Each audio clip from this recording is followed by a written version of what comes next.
What is rhythm? Welcome to Philosopher's Corner. I'm John. What is rhythm? The standard definition is movement or variations characterized by recurring or alternating quantities or conditions. That's the overarching definition. So from that definition, in the overarching philosophical sense, rhythm describes all of the intersecting movement of matter, just to begin with. Matter encompassing our entire third dimensional world. So when we look at the ocean surf rolling into the shore, there's a rhythm. There's a rhythm of the tides. We can begin there. And so as the water rolls in, as the waves come in, they have certain patterns, but they're not always exactly the same. So they have a recurring theme, and they have variation in them. And they're coming into the shore, and we can map them out. They come in different sets, different ways, and they come in. Okay, and they're being contrasted to the stability, the relative stability and staticness of the shore that it's coming up on, and creates this contrast.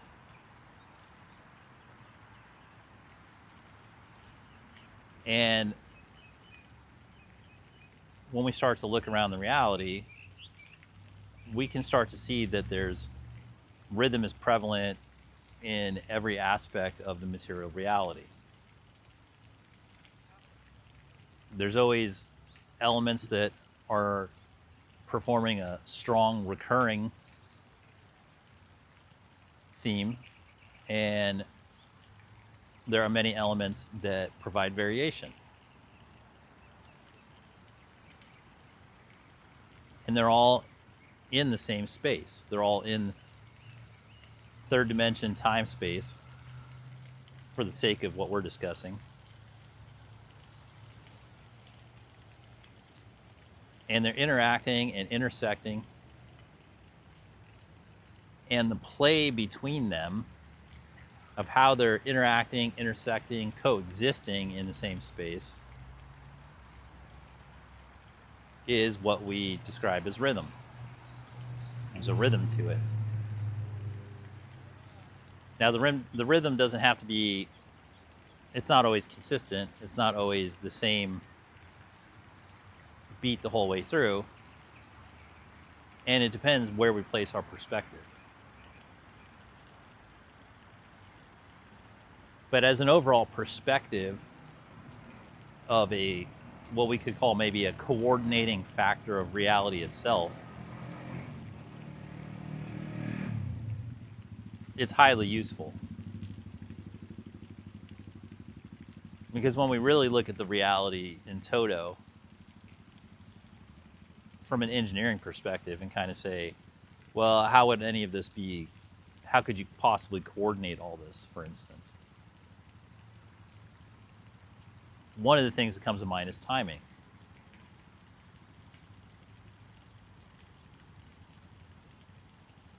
And really, the manifestation of timing in practice, in the way that the material reality keeps everything organized and keeps everything from melding together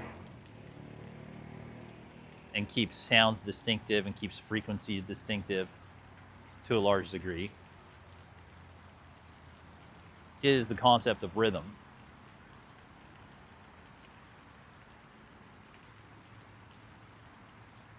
It's a space that coordinates and simultaneously separates and fuses things together.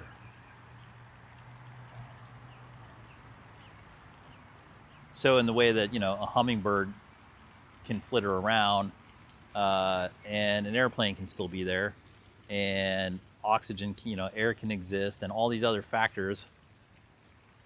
Sort of the air traffic control of the material reality, at least in the way that we observe it, is rhythm. All these different forms evolving, all these different frequencies happening, all these different things. And rhythm is the concept that we're observing that seems to place any sort of order into this dimension for us to be able to comprehend it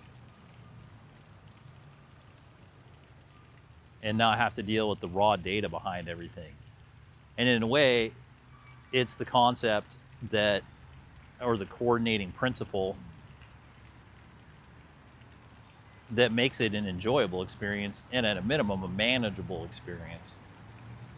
Because if we lived in a universe where rhythm was not prevalent and we could go into zones of our material reality where there was no rhythm concept present and everything could just be horribly destructive white noise that none of our senses could handle or bear, and nothing made sense because there was no timing between the elements, and there certainly was no observable timing, it would make it very difficult, if not impossible, to exist in that realm if there was no rhythm.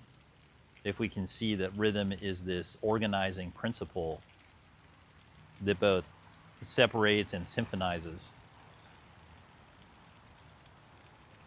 And that's what it's doing for the physical elements all the time. That's always in play to maintain order within the universe, or perhaps it's the organic evolution of the order of the universe. Perhaps rhythm is the great conductor of the material realm that keeps it livable.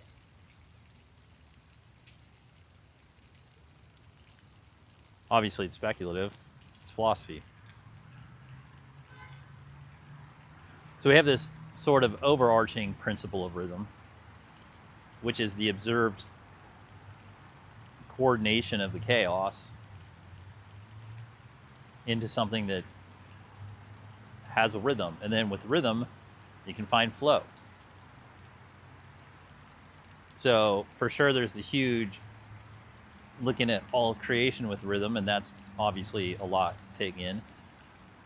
And to get into a flow, we focus on one rhythm, and then all of a sudden it's sort of manageable, and you see it from that one perspective. Like we go back to the hummingbird, and you're flying around a garden, and you go to a flower, and then you go to your perch, and then you go to a water fountain, and then whatever, and you can kind of see, oh, okay, and then you're only taking in so much information in your little stream that you're flying around. And rhythm is keeping it all manageable. But rhythm is also what's providing you these flows, because the flow of that hummingbird is going to be dictated by the rhythm of the elements around it. It's going to fly, like if there's too much wind, if there's a hurricane-like gale come through a portion of the area that the hummingbird lives in, it's not going to fly into there. Well, that is a rhythm. Airflow is part of rhythm. Basically, everything's part of rhythm.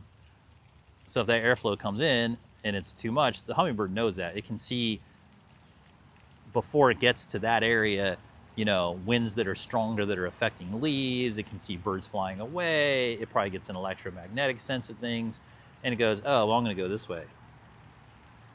Because the flow of it is sensitive to the rhythm of the universe, the rhythm of its environment. Because the rhythm, when we become aware of it, shows us patterns of life.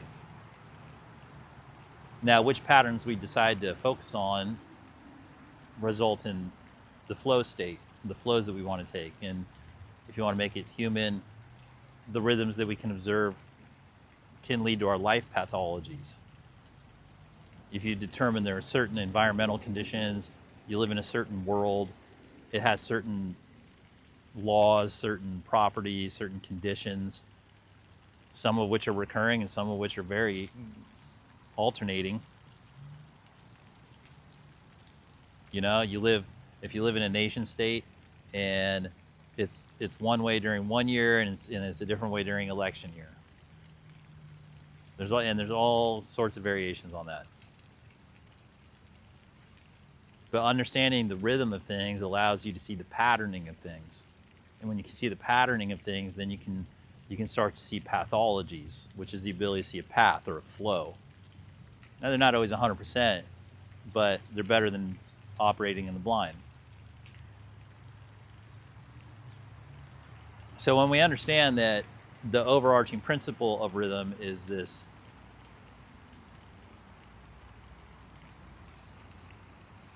sets of conditions and quantities, some things recurring in a stable way and some things varying, and they're all mixed together, and that we have the ability to see that and then recognize patterns, that's a gateway into managing our lives within the chaos. Well, what seems to be chaos. The rhythm seems to be the thing that provides clarity within the chaos. And that proves that, well, it should provide enjoyment, because there are areas of creation, and certainly in the void, where the rhythm is not present for various reasons. Or there are rhythms, but they're rhythms that are incompatible with our life path. For instance, in the video where I talk about resonance, resonance is the vibratory level, which is its own rhythm. And then what we're really saying with resonance is, when we match it up with rhythm, is, if we resonate with a thing, we're kind of saying that our rhythms are starting to match up, the resonations match up, and then the things between us can create the rhythm, and that can create the life flow. The rhythm shows us the flow, shows us the patterning. And then if we bring it down a level more to earth, now that we kind of have a view on that principle of the rhythm in the larger sense, then we can take it down to where we're most familiar with it, which is music. And in music, we really get to simplify these things, because really what we're saying in music is that it's the contrast between instruments and speech, song, singing. So instruments and speech, the contrast, and the harmonization. And instruments really simplify this, because their instruments provide rhythm. And we even have a rhythm section with the drums and the bass, where their main job in the band is to keep the recurring beat. And then the other instruments, especially noted in jazz, provide variation. Now it's interesting, one of the precepts in jazz is meet on the beat. So even when the musicians are doing wild variations, so you have a consistent, we'll say, rhythm section, let's just say the drums are doing this thing, keeping at least one recurring beat, and then all these wild variations of instrumentals every once in a while on the 1 2 3 4 1 2 3 4, they meet back. They'll do a bunch of variations, meet back on the beat, right? And that's what makes them a band.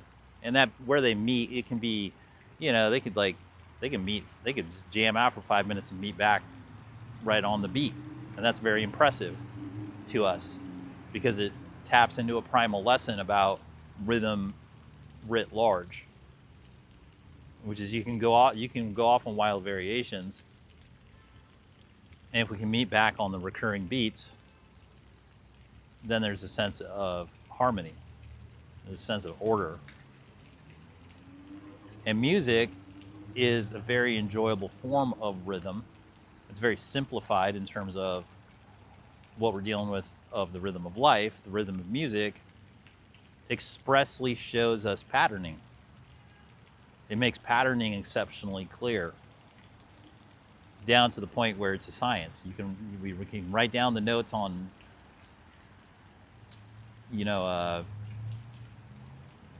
musical sheets, I'm forgetting the name, and we can score them out, write the notes down, write the beats down, hand the papers to anybody else, and they can put their music sheet down and they can play it.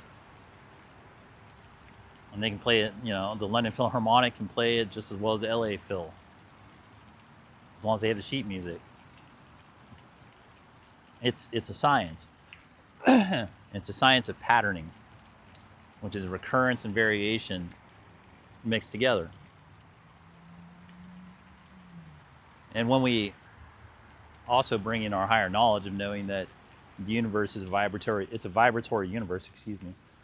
Pardon me.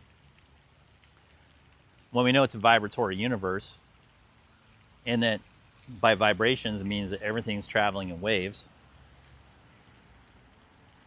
and then we know that at the base level of perception of it, from that level, that it is about recurrence and variation. And there sometimes contrast and sometimes harmony. And since we know that we're in this infinite mesh of vibrations,